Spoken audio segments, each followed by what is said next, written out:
Assalamualaikum warahmatullahi wabarakatuh. Shalom, salam sejahtera bagi kita semua. Saya Yansen Stindaun dari Medan, Sumatera Utara, menyapa seluruh teman-teman, sahabat dan rekan-rekan pengurus, kader dan simpatisan Partai Demokrat di seluruh Indonesia. Baik itu dari tingkat kecamatan, kabupaten kota, provinsi, pokoknya seluruh Indonesia lah. Bahkan juga cabang-cabang Partai Demokrat di luar negeri, misalnya di Malaysia, di Singapura, di Australia, di Taiwan, dan di banyak tempat lainnya. Teman-teman, saya hanya ingin menyampaikan dua hal saja. Ya, yang pertama, tidak ada itu dualisme Partai Demokrat itu. Yang ada itu hanya satu lisme. Itu. Jadi Partai Demokrat yang sah itu hanya ada satu, yaitu Partai Demokrat yang dipimpin oleh Mas AHY. Jadi itu harus jadi pegangan teman-teman. Jadi keyakinan dalam berpolitik ini penting, ya.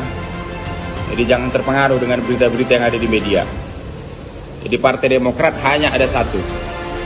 Partai Demokrat yang legal dan resmi hanya ada satu.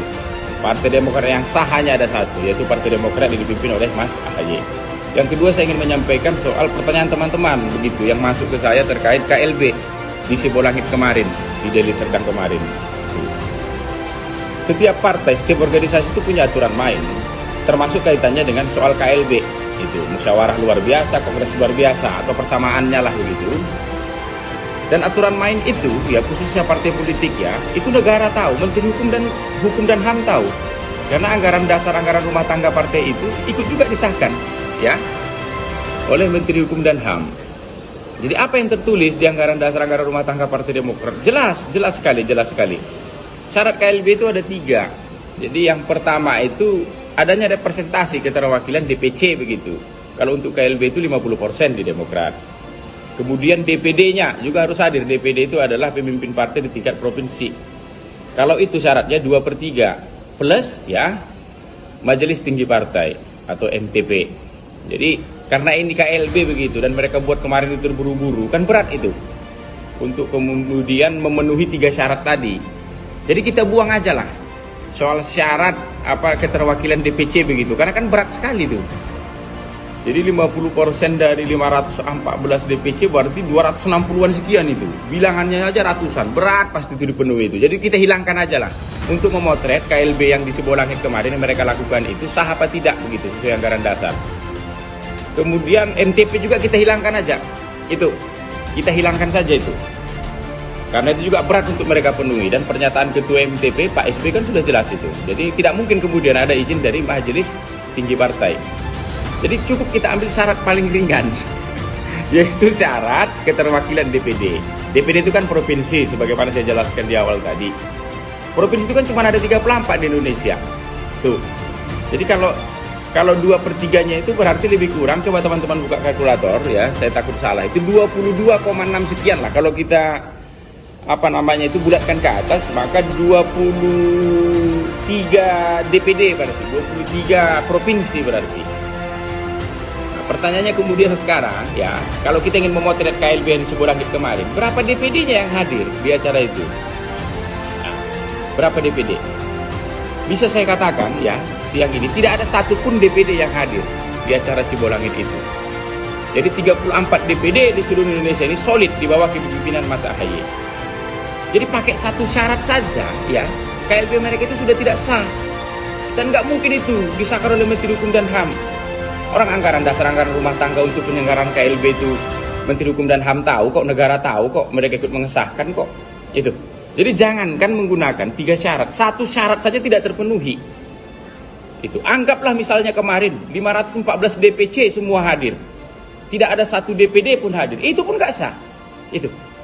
Apalagi nih? Itu DPC-nya jauh dari quorum untuk KLB, DPD-nya satu pun gak ada yang hadir.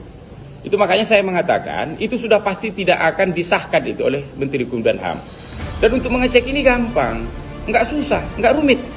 Itu ada namanya SIPOL, Sistem Informasi Partai Politik. Itu saya kebetulan ya orang yang ikut terlibat dalam mengurus SIPOL itu dari pemilu yang kemarin. Memang berat sekali, bukan hanya Partai Demokrat. Itu hampir semua partai Indonesia ini lolos SIPOL itu di detik-detik akhir itu. Jadi Tetapi ternyata sekarang ada gunanya ketika ada soal-soal dalam tanda kutip ya, ada dualisme kepengurusan lain segala macam. Saya katakan di awal tadi nggak ada itu dia. Tinggal dicek aja di sistem informasi partai politik. Itu ada di KPU itu. Di DPC ini siapa ketua DPC-nya yang sah sesuai sipol, begitulah. Kemudian DPD-nya, ketua DPD-nya siapa yang sah sesuai sipol. Tinggal dicek aja. Itulah pemilik suara yang sah. Termasuk DPD begitu. Dari 34 DPD itu namanya ada di sipol, sistem informasi partai politik. Itu. Ada nggak yang hadir? Ya, dapat saya katakan tidak ada yang hadir. Jadi teman-teman semuanya, pengurus Partai Demokrat di seluruh Indonesia tenang. Itu tenang. Tidak ada itu dualisme Partai Demokrat dan pasti tidak disahkan itu. Ini kalau menggunakan potret hukum ya. Kan ini kita bicara hukum ini ya. Pendekatannya ini, metodologinya ini pakai pendekatan legal positivisme ini, hukum. Apa yang tersurat itu. Karena kita ini negara hukum, bukan negara kekuasaan, bukan maksud. Itu. Jadi kekuasaan sekalipun, negara sekalipun itu tunduk di bawah hukum, termasuk rakyat. Itu dia. Jadi teman-teman tenang semuanya, ya tenang, ya. Itu Demokrat yang sah itu, ya, dan sejak dulu juga sudah disahkan itu oleh Kumham. Itu hanya Demokrat yang dipimpin oleh Mas Ahaye.